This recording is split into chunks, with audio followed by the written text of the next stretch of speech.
مانتے رہیں گے۔ تبلیغی جماعت کے بہت بڑے عالم مولانا طارق جمیل، ان کی ایک ویڈیو دیکھنے کا اتفاق ہوا، ان کی ایک تقریر سننے کا اتفاق ہوا، میرے پاس موجود ہے، آپ بھی دیکھیے، ہم نے تو دیکھی اور روئے، آپ بھی دیکھو اور سنیت کی غیرت کے مر جانے پر کرو، آپ بھی دیکھو اور اپنے دل سے اصحاب محمد کی محبت کو نہ مٹاؤ، کہ جس کے دل میں محمد کے صحابہ کی محبت نہیں رہتی وہاں پر ایمان بھی نہیں رہتا۔ ایمان اسی دل میں جگہ پکڑتا ہے جس دل میں ابو بکر، عمر، عثمان و علی، عائشہ، حفصہ، معاویہ، ابو سفیان، حسن اور حسین، زینب اور ام کلثوم کی محبت جاگتی ہے۔ وہ کہتے ہیں، مولانا طارق جمیل صاحب کہتے ہیں کہ یہ بھی سن لو، صحابہ کرام کو کافر کہنے سے آدمی کافر نہیں ہوتا، صحابہ کرام کو کافر کہنے سے آدمی کافر نہیں ہوتا۔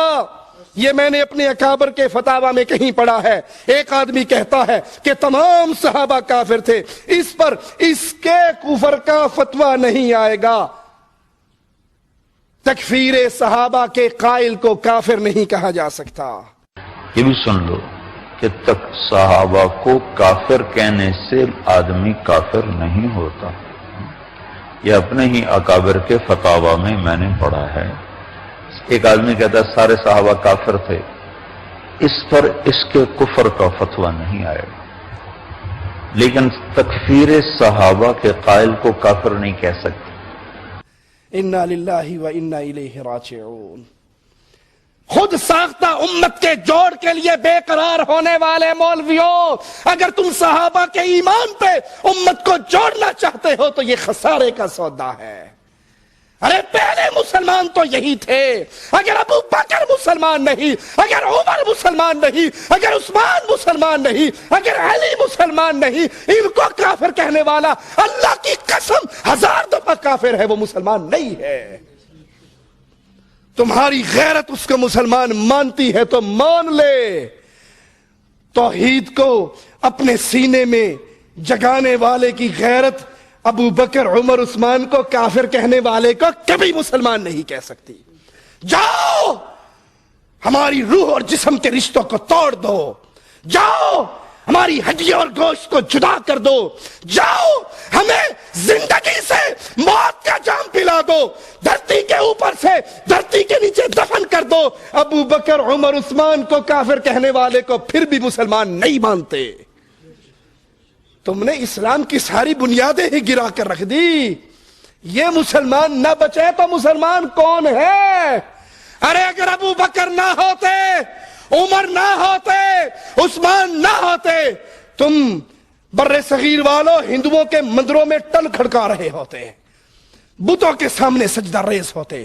عثمان رضی اللہ عنہ وارضاہ، ذی النورین عثمان، بلوچستان کے ساحل پہ اپنے دور خلافت میں فوجیں نہ اتارتے، بر صغیر میں ایمان نصیب نہ ہوتا۔ معاویہ رضی اللہ عنہ وارضاہ بحری پہلا بیڑا بنا کر قسطنطنیہ کو فتح نہ کرتے، اسلام کیسے پھیلتا؟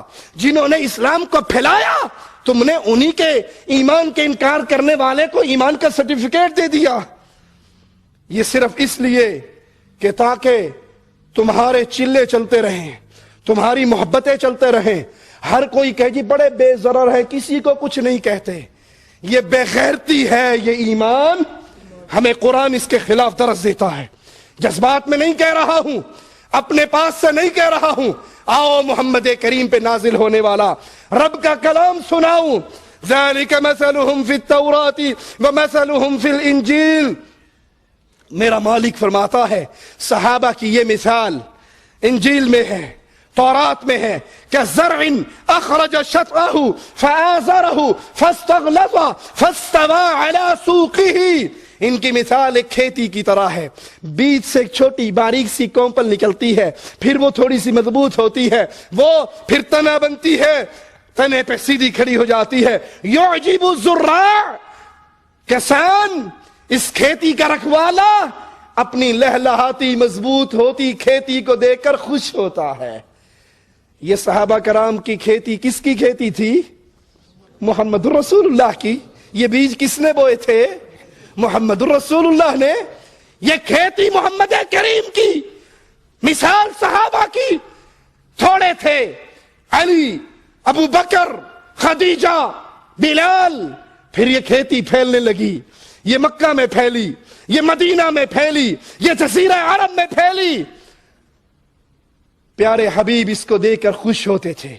اگلا جملہ سنیے اور ان دیوس مولویوں کو سنائیے جو صحابہ کے دشمنوں کو، ان کو کافر کہنے والوں کو مومن مانتے ہیں۔ لِيَغِيظَ بِهِمُ الْكُفَّارِ، صحابہ سے نفرت کافر کرتا ہے۔ اس کھیتی کو دیکھ کر کس کو غصہ آتا ہے؟ غیظ و غضب میں کون تڑپتا ہے؟ محمد کریم کی بڑھتی ہوئی کھیتی کو کون برداشت نہیں کر سکتا؟ جو ان صحابہ سے نفرت کرے، بغض کرے، ان کے سینوں میں آگ جلے۔ ابو بکر، عمر، عثمان کا نام سن کے قرآن اس کو کافر ہونے کا سرٹیفکیٹ دیتا ہے۔ مولوی صاحب تم جتنا مرضی اسے مسلمان کہہ لو، قرآن مسلمان نہیں مانتا۔ قرآن حکیم کی یہی آیت، قرآن حکیم کی یہی آیت بیان کر کے امام مالک رحمہ اللہ فرماتے ہیں کہ صحابہ کرام سے نفرت کرنے والا، بغض رکھنے والا کافر ہے، مسلمان نہیں۔ ایک